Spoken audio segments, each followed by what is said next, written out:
The Salaf is known that they would beat their children if they made a lahan, if they made a mistake speaking Arabic. Nowadays we have speakers online. Every single verse they quote, they almost make a mistake in it. And that is very sad that we have a very low level of Arabic in some of our most known speakers in the West.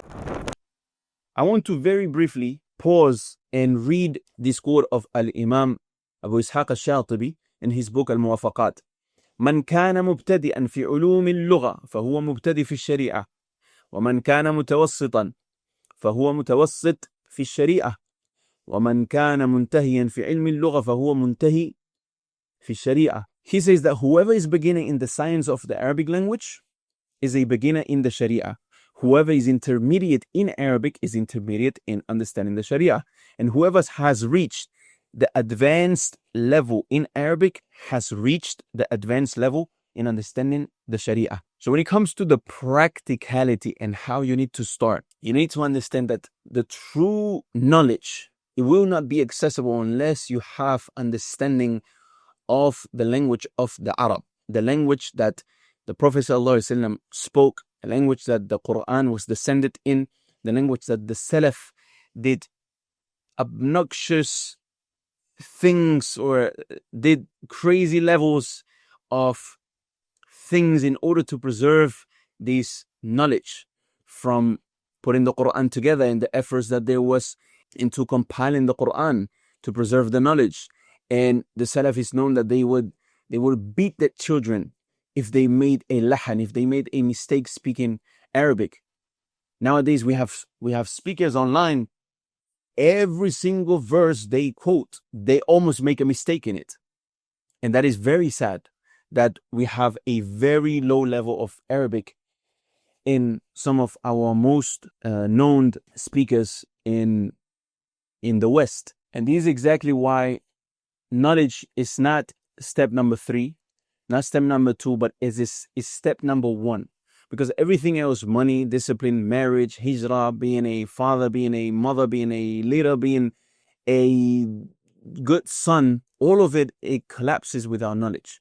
Now, we got to the theory. What's the practical and how to actually learn?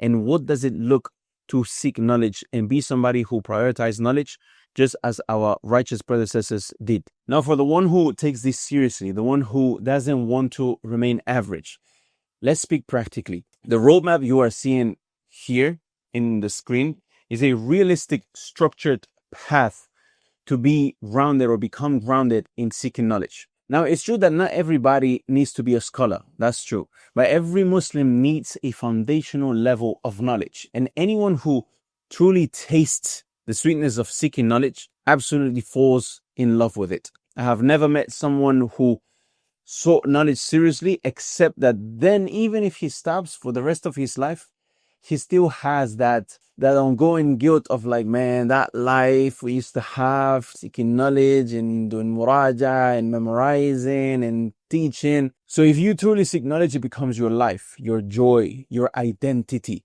You become a student of knowledge, a talib ilm.